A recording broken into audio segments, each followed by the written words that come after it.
지난 6월 3일 윤석열 대통령이 뭐 세기의 국면 전환용 꼼수다 이렇게 평가받는 동해유전 탐사 시추 계획을 발표했습니다. 우리 해수부 장관은 대통령이 발표하기 전에 탐사 시추 계획을 알고 있었나요? 또 협의된 내용이 있습니까? 없습니까? 해양수산부는 지금 아니 있었냐 없었냐만 말씀하세요.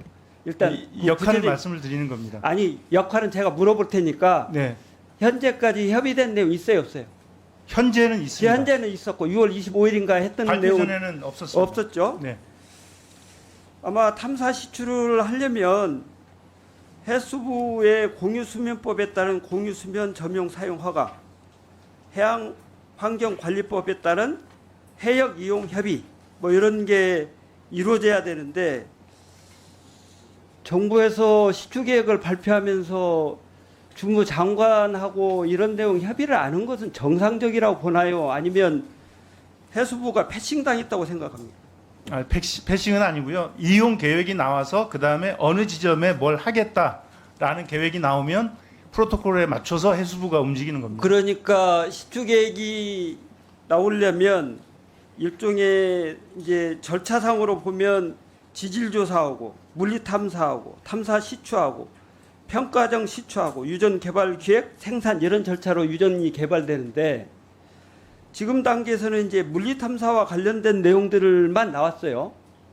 그러면 탐사 시추를 하려면 어디에 예를 들어 할 건지 네. 그 지역을 하는데 뭐 실제 여러 가지 여건상 가능하다고 보는지 문제는 없는지 이런 일련의 내용이 협의가 돼야 될 거고 또 해경의 경우에는 어민들과 관련된 여러 가지 정황들 뭐 이런 것들이 같이 평가도 되고 판단이 돼야 될 텐데 그런 내용들이 구체적으로 검토가 안 되고 대통령이 발표했단 말이에요.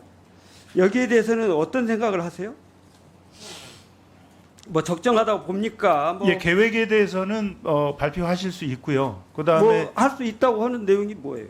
예, 세부적인 계획이 나오면 그 다음에 해수부에서 어느 지점에서 뭐 통상 그러면 해수부가 일반 업무 협의할 때 네, 시추와 관련된 사전 협의 안 하고 하면 잘했다고 그러고 그냥 결정해 주나요?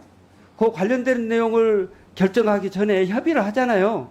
네, 그러면 계획, 예, 맞습니다. 시추 계획을 대통령이 발표하면 당연히 해수부 입장에서 그 관련된 내용을 알기도 하고 실무적으로 어떤 내용이 진행되고 있는지를 알고 있고 해수부의 입장도 반영이 된 정부의 정책이 결정이 돼서 발표돼야 될 것 같은데 네네. 그런 내용이 없었단 말이에요.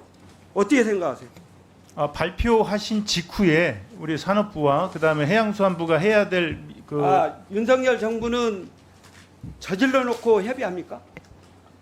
그렇지 않습니다. 아니, 순서가 이번 그렇다는 말씀입니다. 이번 내용 보면 그렇잖아요.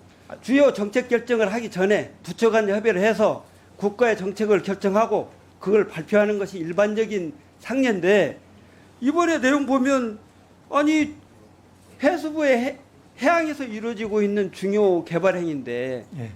그 내용을 가지고 확인도 안 하고 발표했다. 채취에 대한 세부 계획이 수립이 돼야만 그 다음에 저희가 그거에 대해서 이 해양 환경 평가라든가 그 다음에 점사용에 대한 것들을 시추 계획이라고 하면 예. 그런 일련의 과정을 검토해서 문제가 없다고 판단해서 시추하겠다 이렇게 결정하는 거잖아요. 그러면 그 관련된 여건이 맞는지 환경적으로 가능한지 이런 부분에 대한 검토가 선행돼야 되는 게 맞는 것이지.